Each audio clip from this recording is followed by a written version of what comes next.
Today's video is about, is your neural network healthy? Before exploring that, I want to keep things short. Keep this as your neural network. That means we have a linear layer, a ReLU layer. That means we are activating it, and another linear layer again. And let us take this as our model for simplicity's sake, instead of me drawing something like this.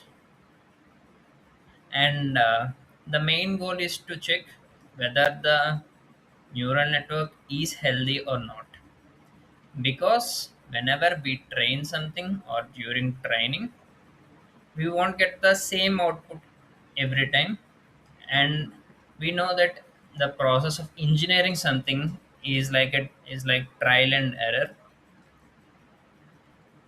And the metrics we are going to take are these.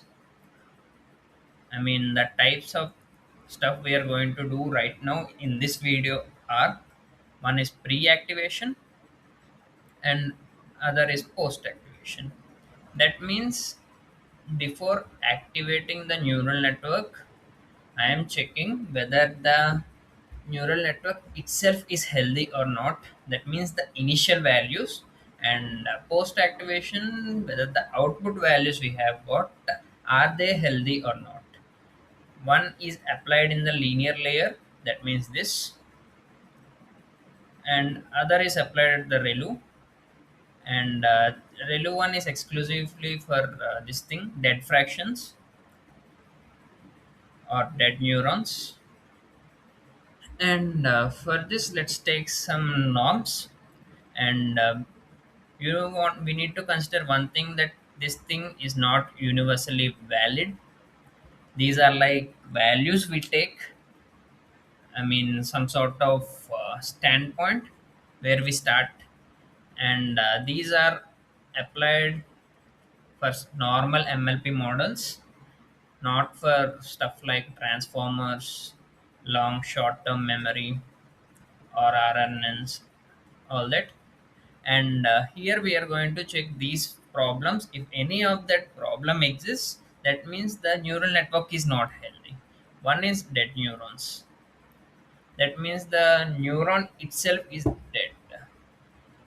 That means the fractions are greater than zero point 0.5. That means they are, we know the value should be between 0 and 1. If they're greater than zero point 0.5, that means we are, I mean, we are closing into some sort of value that always repeats. And the next one is exploding gradients. We know what a gradient is. Gradient is nothing but a function that takes the old value and gives out a new value. If it goes up, that means the gradients are exploding. And the other is exploding activations. That means the values we got, the standard deviation values we got, they are like quite big and not reliable. Basically, we are stuck with values that are unpredictable, not in our layer. If they are vanishing gradients, that means the values we are getting are going down instead of maintaining a something, some sort of pace. And the other two are, the first layer itself is dead. That means the initial fractions, they are dead. And the other is progressive depth. That means we are able to see a pattern, something like the values going in an ascending order or decreasing order or an increasing order. Basically, these patterns are unhealthy whenever we are trying to make the neural network learn. And for the first thing, we're going to check the pre-activation stuff. For that, I'm going to take the stats first. And here the stats needed are mean, standard deviation. Mean is nothing but the average of numbers with the formula. and the standard deviation and the neural network and the dead fractions. For that, we'll disable the gradient first. If you don't know what an autograd is, you need to visit the PyTorch basics thing I have made. Autograd is nothing but the chain rule that is applied in a sequence without us doing anything. That means the backward propagation, all that. And basically, we'll just disable it. We are just checking instead of training, and we iterate through the children. That means this neural network, the children of these, and in that I take the linear instance. That means I'll take only this one because this is pre-activation check, and I'll take the mean and standard value. Basically, these are just formulas. You can directly compute them. And if the dimension is greater than or equal to 2, that means a neural network will contain something like batches and features in an array. If the values we got for the dimensions are greater than or equal to 2, that means we can check the fractions of that dimension, and basically we are calculating mean of it. And if they are not greater than that, we'll basically do the mean of all of them, because the dimensions are just like 1 or something like 0. And basically, if you know about dimensions, if there are something like greater than 2, we only flatten them and check it. If they are like 1, this is already flattened. That's the thing basically here. And we'll get the stats. That's the very first check. We'll get the stats, and after that we'll compute the gradient stats. Basically, what we do is we do the same thing that we did, but we do the backward pass first. And in the first thing we did the forward pass. Forward pass is something we discussed long back, and I do that every time, the forward pass. And in the next one we have to check the gradient health, the initial one. So basically we calculate the loss, and we also need the output to the y. And we do the backward loss. We do the same thing that we did here. We go through the model children, the linear layer, and after that we'll take the gradient of the module in that linear network. And we do the mean value, standard deviation. And for gradients we need the normalization value too, because we don't need the dead fractions, basically, because we are only checking the normalization value of the gradient.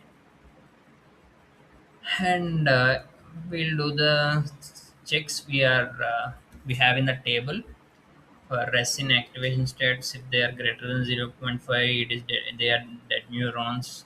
And the normalization value is greater than 1000, the gradients are exploding. If the gradient value is less than e e power e power z1, that is the vanishing gradients. For resin activation states, if the standard deviation is less than zero point 0.1, the gradients are vanishing.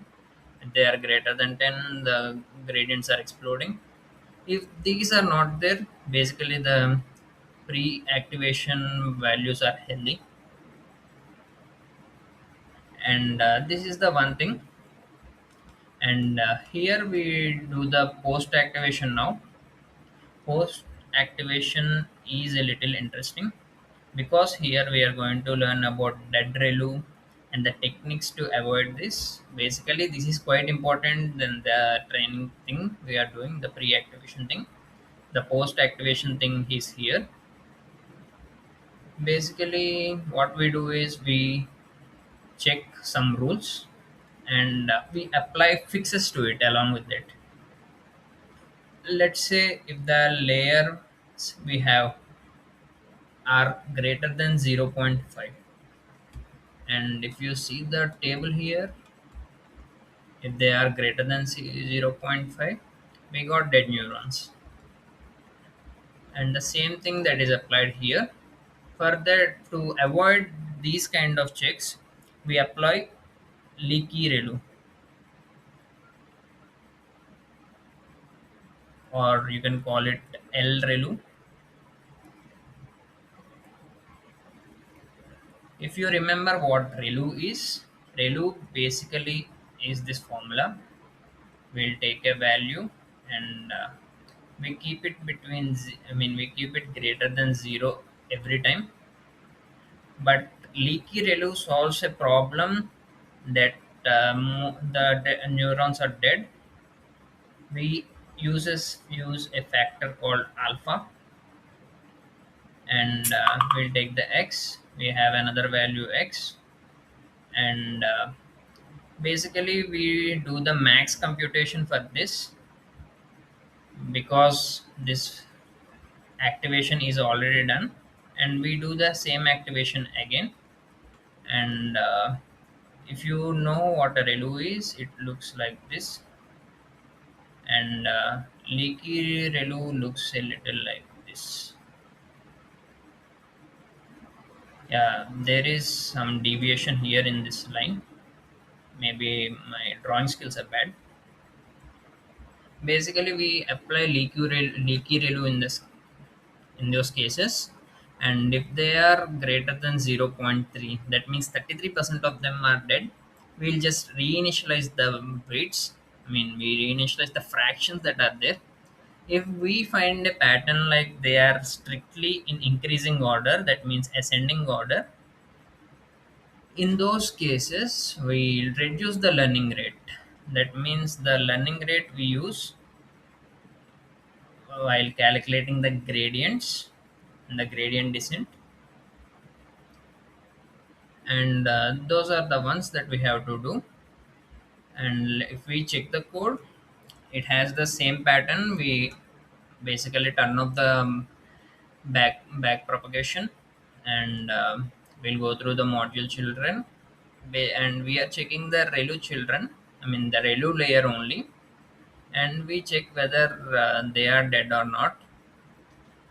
Basically, we take the mean of each of them where x is 0. Basically, they are dead. The values we got are 0. Those are called dead fractions. And if the dead fractions are 0, basically it is healthy. We'll take the max of the dead fractions.